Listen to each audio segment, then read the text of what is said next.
Yeah, this is at the first meeting. Yeah.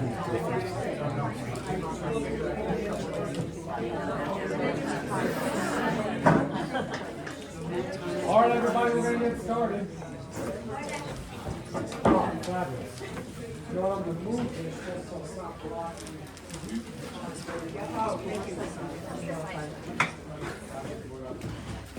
All right, thanks everybody for coming out. I'm going to do best to keep my volume high. My voice is a little tonight, not because I'm sick. I only have one vocal cord, so I can only speak so loud. I'm going to try my best to speak loud enough for you all to hear me. We're really excited to be here tonight. Last time we were here was in May. Raise your hand if you were here with us in May. Raise your hand if you were not here. Fabulous. Okay, out of 50-50 split. So, what I'm going to do in a minute after Steve goes through some of the sort of the underlying principles of what we're doing is I'm going to talk to you a little bit about what we've done up till now, what the goal is for tonight, and how everything we are sharing with you tonight comes directly from what you asked us to do in May. Okay? So nothing you hear tonight should be new to those who were here in May. Because all of you who are here in May will remember we sat around these tables with big maps. We talked about places in New Lebanon that we love, that we want to preserve, that are special to us, that have a lot of conservation value. Okay? We also talked about some places where, understanding that we need to build some more housing throughout the region, throughout Columbia County, throughout New Lebanon. If we wanted to build some additional housing, where would we do that? And we chose some places that we thought made sense, okay? And by we, I mean you, okay?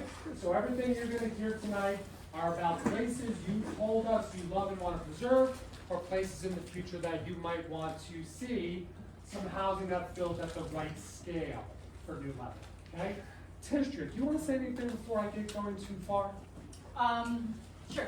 I just want to thank Adam and the whole team and the committee, the town committee. We've had a lot of regular meetings in between the last meeting and now, and a lot of hard work's gone into it, and I'm really excited for what comes out of it, and just a huge thank you to all of you, and also to all the members of the public that are out tonight.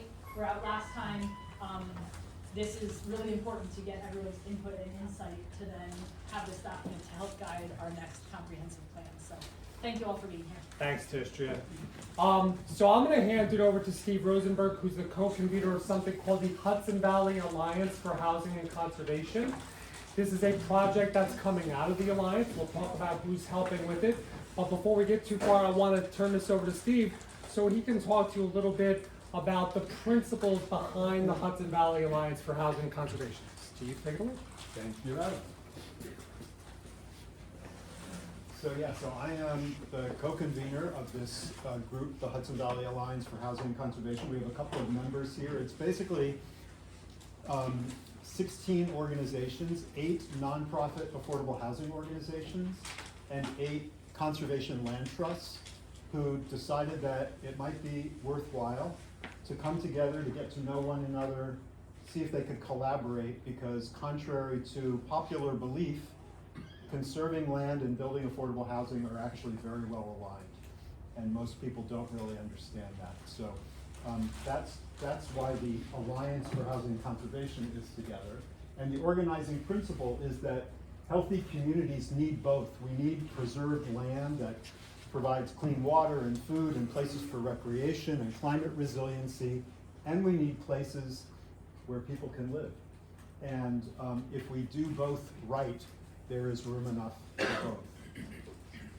The Hudson Valley, as I'm sure we all read about, talk to our neighbors about, and not unlike most other places of the country, is suffering from skyrocketing housing costs.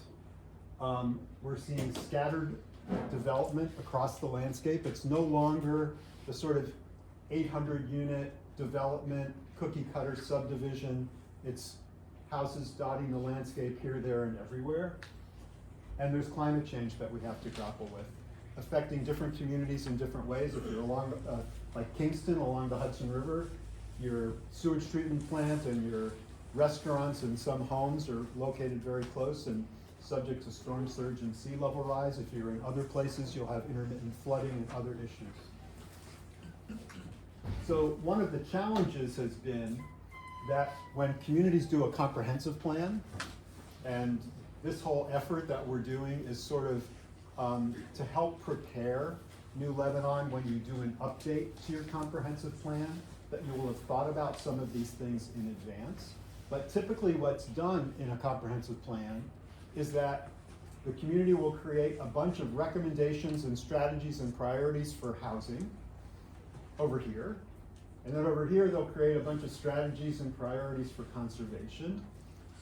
And what it turns out being oftentimes is just sort of a setup for conflict later, because these two things aren't thought about together and integrated, and the community doesn't have the opportunity to really rationalize them. So we're recommending things like, when you set up your new comprehensive plan committee, if you have a committee, a subcommittee on housing, include conservation advocates on that committee. And if you have a subcommittee on conservation, include housing advocates on that committee. So the final product reflects multiple voices and perspectives. But the same thing is true, all the public programs at the state and the federal government, it's either a housing thing or a conservation thing. Most philanthropic efforts are also divided that way. So there aren't any incentives or drivers to encourage or bring the two sectors and the ways of thinking together. So as I mentioned, we have 16 organizations you've probably heard of or worked with.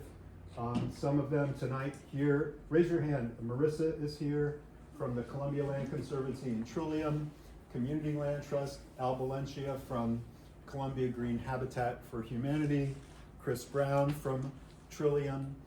Anybody else from one of the organizations? I don't think so. And so these groups have been getting together now for almost 4 years, working on collaborative projects, developing policy proposals to try to bring the two sectors together in terms of programs, working on municipal engagement, where all local land use planning happens, like with here in New Lebanon. And our fiscal sponsor, because we're not our own 501c3 organization, is Adam's organization, Hudson Valley Pattern for Progress. So like I said, we're working on collaborative projects. There's one project I'll mention in the town of Red Hook where Scenic Hudson, the Duchess Land Conservancy, and Rupco, which is a regional affordable housing developer, collaborated with the town. There was about 110 acres that a sort of a legacy farm family in the community had put on the market, and they got together and they were able to acquire the entire property. 97 acres was permanently conserved and transferred to an organic farm operation, and the remaining 12 acres in the village of Red Hook, Rupco is going to be developing with 40 workforce housing units. Municipal engagement, policy solutions, and one of the things that I think is really most important, and I hope that you all can maybe absorb or digest, is how we talk about this stuff.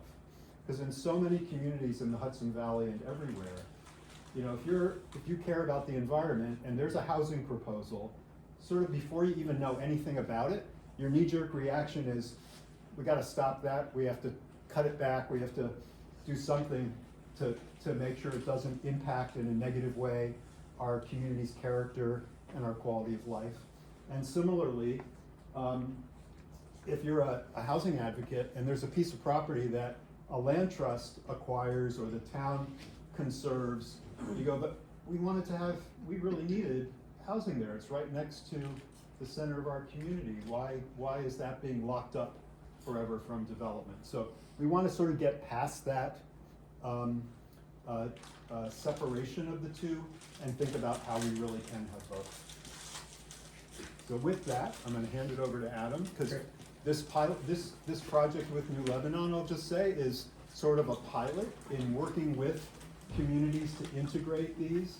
And it's our hope that over time, the different consultants and organizations who work with communities on comprehensive plans will work with groups from the communities like you to think about the two in a slightly different way, and then communicate to your friends and neighbors in a different way about how we can make both work together. All right, Steve, thank you. I'll I'm gonna go through a couple slides really quick just to level set everyone on where we are in the project and what we're doing tonight. Real quick, I just want to introduce a couple people who you're going to be hearing from tonight. Tiffany Zazoulis from the Pace University Land Use Law Center, Laura Hedes from the Hudson River Estuary Program, Chris Brown is the housing wizard who works for Columbia Economic Development Corporation. I'm Adam Bosch, I'm the president and CEO of Hudson Valley Pattern for Progress. We've been the regional planning and research organization since 1965, and we're going to be talking with you at the different stations around the room tonight. Good news, we're going to be rotating to all the tables so you don't have to get up, okay? Now, what the heck are we doing? Well, first, let's talk about why we decided to do this pilot project in New Lebanon. Part of it was we had to pick a community in Columbia County. Some of the sources of funding we're using to pay for our time, required us to work in Columbia County, but we wanted to find a community that had great civic energy and was getting ready to perhaps do an update to their comprehensive plan, just to prime up that community to integrate its thinking for housing and conservation in a way that Steve just outlined. So New Lebanon really stood out for those two things. Really excellent civic energy here in New Lebanon, and also you were at the right sort of point in your planning timeline to have this be maximally helpful for you, because as we understand it, perhaps next year you might start working on an update to your comprehensive plan. Now, what have we been up to? We established a project committee in the beginning. Raise your hand if you're on the project committee. Oh look, all your neighbors, lots of neighbors putting their hands up. We reviewed existing documents, comp plans, zoning, all kinds of plans that you have here in town. We created a housing profile and reviewed your natural resource data. Those of you who were here in May will remember we presented in great detail on your housing needs and housing metrics, and on the really unique and wonderful natural resources and natural areas that you have here in New Lebanon. We did community conversation number 1 in May. That's where we got a whole bunch of really great ideas from you that you are now going to hear again about tonight in more depth, because everything you see on these boards around the room are things you asked us to go investigate on behalf of you and your neighbors, okay? We did strategy development and some site-specific analyses over the past several months. That was an exercise of the professional planning team. Back last month, we did a little forum online with the committee and housing developers. Really important for a rural community. If you understand that you need some housing, it's really good to ask housing developers, why do you choose to go build in one town instead of another? What are the policies that turn you off from even considering building in one place? What are the types of policies and land use review processes that make it a little bit easier for you to perhaps go build things at the right scale and in the right context for a rural community? And we learned a lot, and that session was videotaped and is posted online for anyone who would like to see it. Tonight we're at community conversation number 2. Later this month we're going to be writing and delivering a report. We're hoping to then come back maybe to the town board, maybe to the committee, wherever we're going to do that, and share the findings early next year. As Steve mentioned, this is a really great way to just prime up your thinking for your comprehensive plan so that you're giving consideration to some of the strategies that will allow you to have some housing where you've told us you'd like to have it, and where you'd like to do some additional conservation work in the places you've told us are important to preserve, okay? Our entire process, I say this every time I talk to all of you, is driven by you. If there's something you hear us say tonight that you don't like, tell us. If there's something we've said here tonight that you think is brilliant, tell us that too. If we've missed something, let us know. We're here to be responsive to you, okay? Agenda, I'm just gonna talk about the recent working goals. Tiffany's going to talk about some ground rules and how we're going to run through tonight. Then we're going to do breakout groups. We have this really cool ballot that Tiffany either handed out or is going to hand out to give us your feedback. So real quick, recent work we mentioned in May, community conversation, build consensus around these places to preserve places for future housing. You all identified for us that night like 35 different sites. It was a lot that we heard in May. Those sites were then screened by the project committee so that we could get it down to sort of a workable number. We couldn't do 35 different site analyses for you, so we whittled that down to about 12 total. We then went out and developed strategies that would help New Lebanon integrate planning for housing and conservation on those sites. We did a lot of work to understand those sites better. We went to them, we mapped them, in many cases, we called some of the people involved in those sites. We still have some additional people to reach who we didn't reach yet. We did profiles for each site in the background to understand their zoning, their natural features, slopes, connectivity, ownership patterns, all kinds of things. We really dug in deep to understand these places that you told us were important for either the future of housing or conservation. Focusing again, we only focused on the sites that you all identified for us. I want to say this, I'm probably going to say this 2 or 3 times tonight. I want to recognize that all of the sites except one are privately owned. So I want to be very clear about this. There is no project happening. There is nothing going on. If those people want to operate their properties the way they have it now for the next 100 years, fine, okay? However, going into a comprehensive plan and going through an exercise like this, it is normal for a community to think about, hey, is that parcel on the highway and along the trail zoned for the future use that we see as optimal? Is this place that we said we want to conserve and is currently zoned for 5-acre parcels, is that the right way to preserve it? These are questions that you have to wrestle with, and we have tried to help you with that through this process. So I want to acknowledge nothing as a result of this project or your comp plan or anything we're going to say tonight compels anyone who owns any of these properties to do anything, okay? I want to be very, very clear about that. Lastly, we do have some town-wide ideas that are going to be in the report that we are not going to talk about station by station tonight.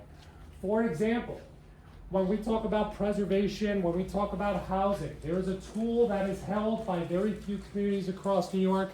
One's called a community housing fund, one's called a community preservation fund.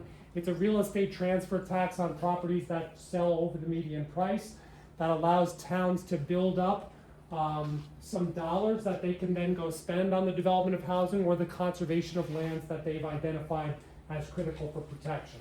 There's a discussion in Albany about whether it should extend those tools to more towns. Probably worth a discussion in your town.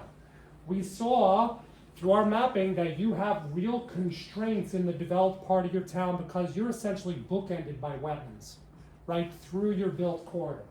So when that happens and you're thinking about gentle density, like 3-family homes or small apartment buildings, or however you want to develop the town, you might have to think about different wastewater solutions like community septic systems. We're going to write about that for you and help you understand it, okay? We'll talk about design standards for future construction in your downtowns to make sure quality building materials are used or that there's a cohesive look and feel to new stuff that's built around town. And there's going to be some other things that we talk about in the report as well. Things like local option tax exemptions, floating zones, and creating a comprehensive planning process, as Steve pointed out, that includes people from housing when you're talking about open space and vice versa, okay? So those are going to be in the report and are things to watch out for. Now, I'm going to pass this along to Tiffany. I'm going to say just real quick, the way we're going to operate tonight is we've broken down all those sites that you told us about in May. We've broken them down into 4 districts. And we're going to talk to you about some of the ideas we came up with in these different parts of New Lebanon, okay? So there's a section for what we're calling New Lebanon downtown sites, which is sort of in the heart of the community. We're going to talk about some sites out in West Lebanon. We're going to talk about some sites around the Shaker Swamp and Shaker Ford, traditional Shaker properties. We're going to talk about the Knob and the Bog, which were highlighted to us as 2 big conservation areas. Each district and each site has attendance strategies that go along with it that we're going to talk to you about and get your feedback on. We want you to let us know what you like, let us know what you don't like, let us know what we've missed, and please remember, tonight we are talking about ideas. We're talking about strategies. We're talking about aspirations. We are not talking about something where we're going to flip a switch tomorrow or wave the wand from Harry Potter and things are going to start popping. That's not what we're doing, okay? Your feedback is important. It will prompt edits to our work. The process will feed into your comp plan, as I mentioned, which sets a long-term vision, and the implementation of anything we talk about tonight is up to you, okay? So with that, I'm going to pass it along to Tiffany, who's going to talk a little bit about functionally how we're going to pull this off. I don't think I have much to say. You did a great job, Adam. Thanks. So thank you. Tonight is essentially, actually just going to be some moments of just quiet reflection.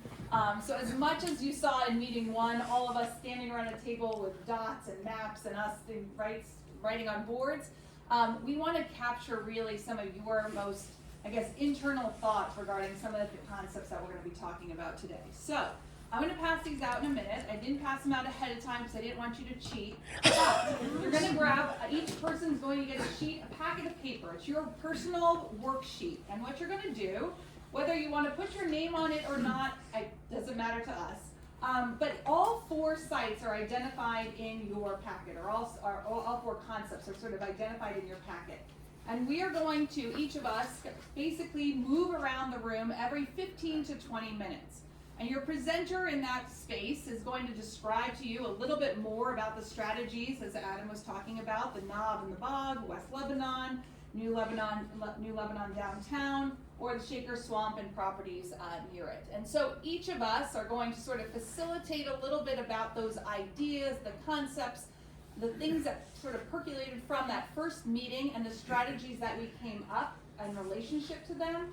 And then you're going to sit quietly and fill out a ballot. And we think it's pretty simple. We're asking you, does the overall concept meet the vision for New Lebanon in the future? And it's a scale of 1 to 5. Why or why not? I like the housing strategies identified in this concept. Again, 1 to 5. Why or why not? I like the conservation locations and strategies as the 3rd. And then the 4th bucket is, should these potential strategies be included within the comprehensive plan and maybe one day implemented? And just to be clear, it's on the sheet, but we'll say it ahead of time. 1 means you think our ideas stink. 5 means you think we're cool. Okay? So 1 means you think the ideas stink. He's not 5 pressuring is you.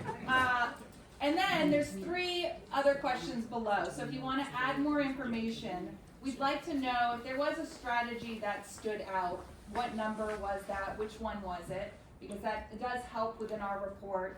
And then, do you have any concerns, right? Maybe we're not able to, there's not enough time for all the concerns to come out. You can put it on your piece of paper. And is there anything missing? And that too can be put on your piece of paper. So again, we're capturing all this at the end of the night. You are going to make sure you pass your final piece of paper all filled out to the final facilitator at your table, so we can collect it, and then I have the fun job of walking through all of those pieces of paper and finding out what you liked, what you didn't like, what maybe was something that we didn't, maybe you didn't understand, and that's how we're going to work tonight. So Bruce has a question. Every 20 minutes, we're going to, again, rotate. One other thing I just want to bring up quickly. If you have something doesn't make sense, we say a concept that you don't understand, I do want to preface by saying not all of our facilitators are experts in every single field of concepts that have come out. We came as a collective. So they might take your question down on a flip chart to get answered right within our report, that we're more specific about what we're describing to you so that it's in there and captured. There's, again, things that might be missing, so the facilitator might ask, is there things that were ideas you had that didn't come out of this? We'll put those also up on the flip chart. So there is a moment, again, of us to sort of work collectively together and hear from one another. Okay. Bruce, My only question was, how did you pick those 4 sites? I mean, because it seemed like We didn't pick them, you guys did. But I mean, for example, the Springs wasn't there, so I mean, that's, Out of the 30. Yeah, so when we sat down with the 35, right, we did not have the bandwidth to do 35 sites. So we had to screen through it with the committee, and we talked about ones that were high priority, lower priority. There's something going on that property. There's some level of protection there already. But Bruce, the Springs, for example, we have on the map, but that might be part of the feedback is, hey, the Springs really deserves to be in the final report. That's the sort of stuff we want to hear tonight. Okay? And in addition, I would just add some of the types of strategies might be exactly the same or very similar. So we picked those that were maybe representative of broader. Disregard. So you might already say this, but anyone that's sitting on the outskirts, for this part, you're gonna wanna grab a chair. We have 3 chairs here, there's 2 chairs Yep. there, one. some more chairs. Because you have to be at one of these 4 tables and kind of be a part of the process, so. And sign